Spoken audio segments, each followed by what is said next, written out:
Welcome on board RHEA, a 54-meter modern classic mega sailing yacht built as a luxury cruiser. Owned and cruised by Sailing Classics, it sails the world with its two sister ships, CHRONOS and Kairos. Commissioned in 2017 and built by the Turkish shipyard Yacht, with 1,000 square meters of sail area, 13 double cabins and 10 crew, it provides a unique sailing and cruising experience for up to 26 guests. From enjoying the diverse cultures of the Mediterranean to crossing the Atlantic and sailing the Caribbean, there's a trip for everyone. Let's have a look below deck and on deck to see what it takes to keep this boat sailing and the guests happy. Welcome to Boatlife is Best. Here you'll find interviews with sailors about their boats and their life on board. Ranging from family sailing to solo sailing, from absolute beginners to sailing legends, on big yachts and small boats, and from brand new to old school. If you like boat tours and conversations with sailors, definitely subscribe to the channel. The expert on deck, tell me a little bit about yourself, how you got here, and then we'll do a cool tour about the outside of the boat. I would love that. My name is Matthias, also called Matti here on board. On board I'm the bosun, so that means I'm responsible for all of the maintenance and sailing here on board. And I came into this company 1.5 years ago after I've been sailing my whole life basically. I live in a sailboat back home in Denmark. But then I decided one day that I would like to get into yachting and especially sailboats.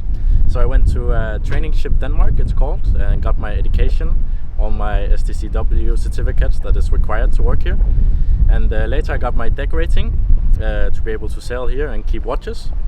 And from there I just built on experience. I started as a deckhand here 1.5 years ago, as I said. And now I became the bosun half a year ago, and I'm enjoying it very much. That's amazing. It's an amazing sailboat. Yes. Can you tell me something about how it is rigged, how it is sailed, and what we can see all about it? Well, the rigging is called wishbone ketch, which means that we have the two masts and a wishbone in between. And the aft mast is of course shorter, less tall than the main mast. We have the 5 sails. We can start from the front. What kind of sail we have? We have the jib. Jib is our second largest sail, around 220 square meters. It sits on an electric furler, so that makes it very handy for us. When it works 99% of the time. When it doesn't, it's a bit of a problem, but it doesn't happen too often. Here on the railing, we have our 4 staysail. It goes up here on the 2 stays, all the way up, around 3/4 of the mast. It's the smallest sail we have on board, but also the strongest. It's around 117 square meters, if I believe, if I'm right. And if we move further,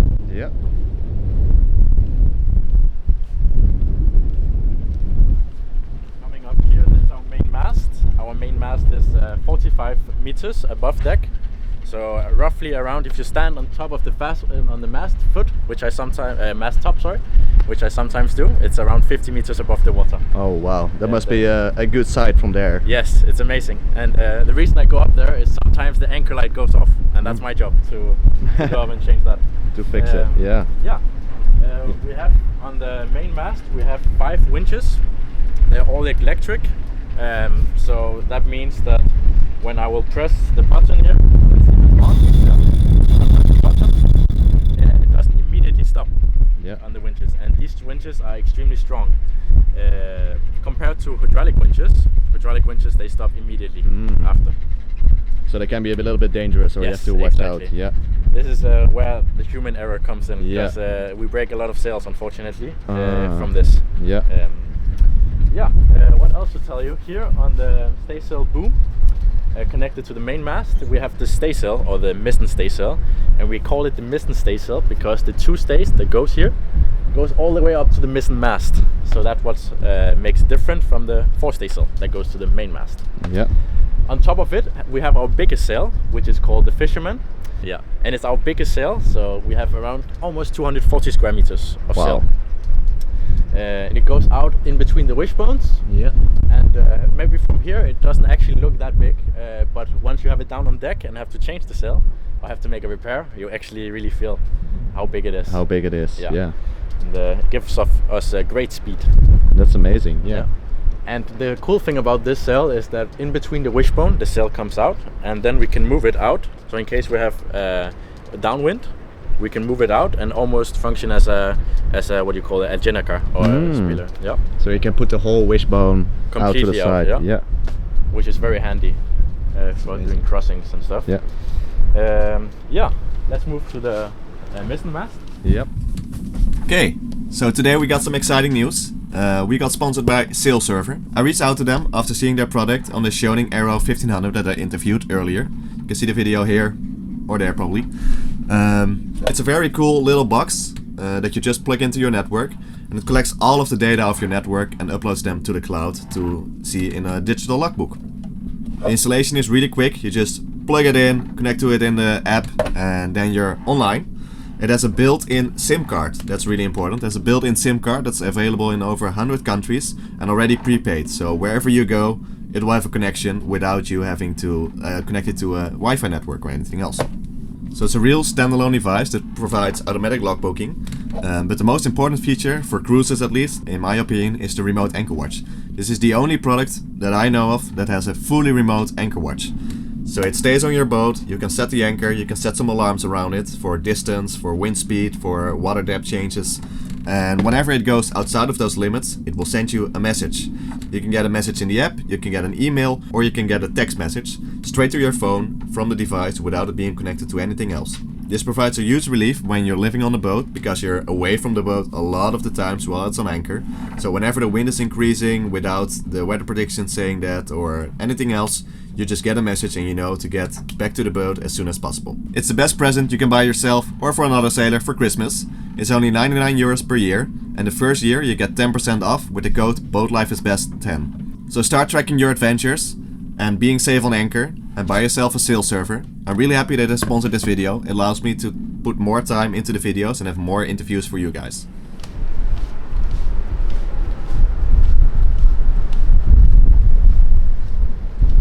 So just in front of our, I don't know if you want us to cover it, in front of the mizzen mast we have our two dinghies, which is possible to put on the side, and that's how we transport guests to shore or crew.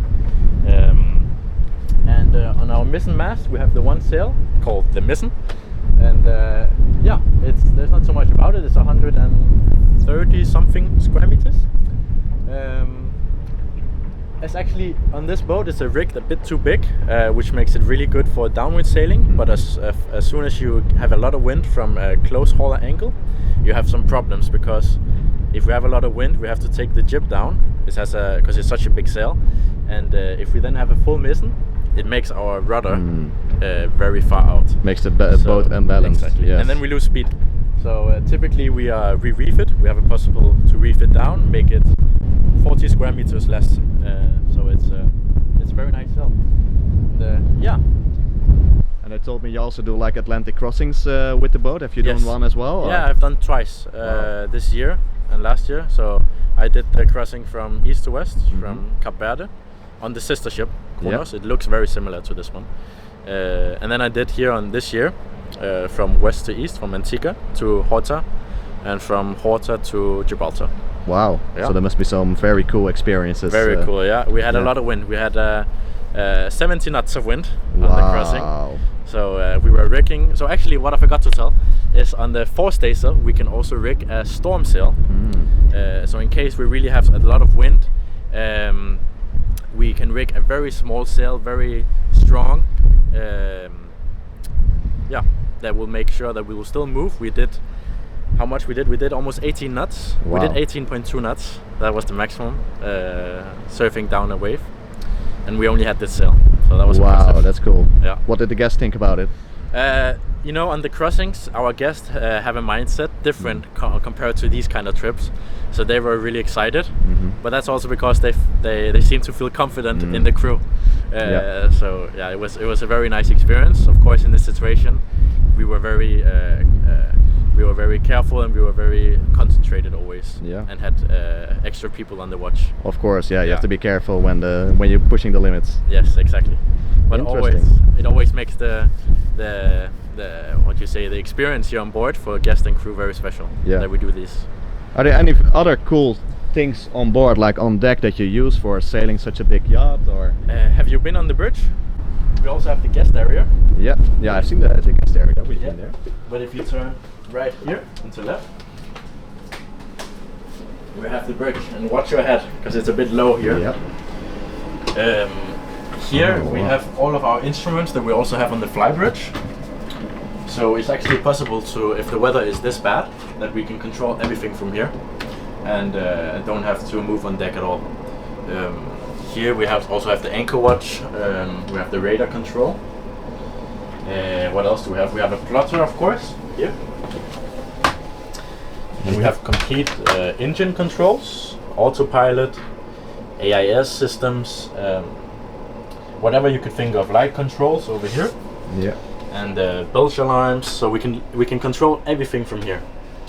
And there's always 24 hours a day. There's always one that is on watch here, watching the anchor.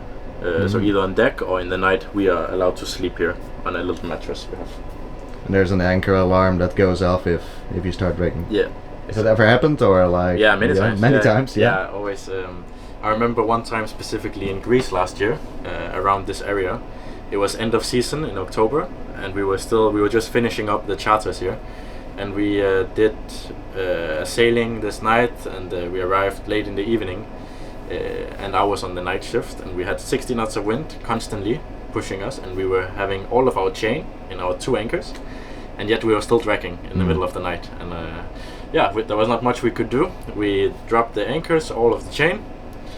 We dragged in 2 hours out of the bay, re-anchor, back, wait for the same. Oh wow. Yeah, there was not really a lot we could do. We had to wait until daylight. And the anchors, how big are they? And I don't remember the exact measurements. I think it's around 500 kilos each. Wow. And we have 125 meter chain on each anchor. So it's a serious dragging. Yeah, there was a lot. There was a lot of wind. I've never seen it like this. No. Well, you've ended up here to be working on this amazing boat. You already told me like you have your own boat as well. So how do you go from like your little boat compared to this to working on this boat? I guess that's a good question. For many people, it seemed like a step that's like you look at these yachts and you think, okay, it seems impossible to get on them because they're so big and they must be expensive. And but actually, it's really simple. If you really have a passion for it. That's what the companies are looking for. You have to be very strong at building a team and being a part of a team, and also being able to work alone and take a lot of responsibility. I was on, as I said, I was on the school, and there in Denmark, it's quite easy to get this education. In Denmark, we're very lucky that the government pays a lot for our education. So actually, it was free of charge, and I earned money under the education. But in Holland we also have the Enkhuizen, very famous school, which provides all of the certificates as well. If you want to be higher rank on board as for example the first mate, then you need different papers than I have. I only have a deck rating and necessary STCW, basic safety training, all of these. But mostly it's the experience that counts here. Yeah. Cool. Well, that's amazing to make your job out of like your passion as well. Yeah. RHEA is powered by a 600 horsepower Volvo Penta engine. Its technical compartment is further packed with 3 generators, full air conditioning, 3 desalination units, boilers and a complex electrical system to keep everything running flawlessly. Now you've seen what goes on deck, on the bridge and in the engine compartment. It's time to head down below deck, where Tina will show us the guest areas, kitchen and crew cabins. Portside hotel, where we have 6 cabins. On the starboard side we have another 8 cabins, and on our boat we have 2 different types of the cabins. So it's deluxe cabin and long cabin. So now I'm gonna show you how looks the deluxe cabin. Ooh, they have air conditioning as well. Yes, we have an air conditioning too. We try to keep the rooms as cool as possible, especially in the summertime. So when the guests are coming in, it's exactly this wow effect.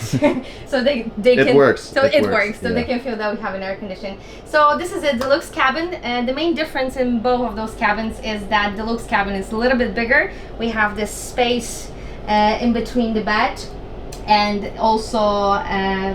The thing about the deluxe cabin is that we can split this bed in half, so we have 2 single beds, like a twin bed.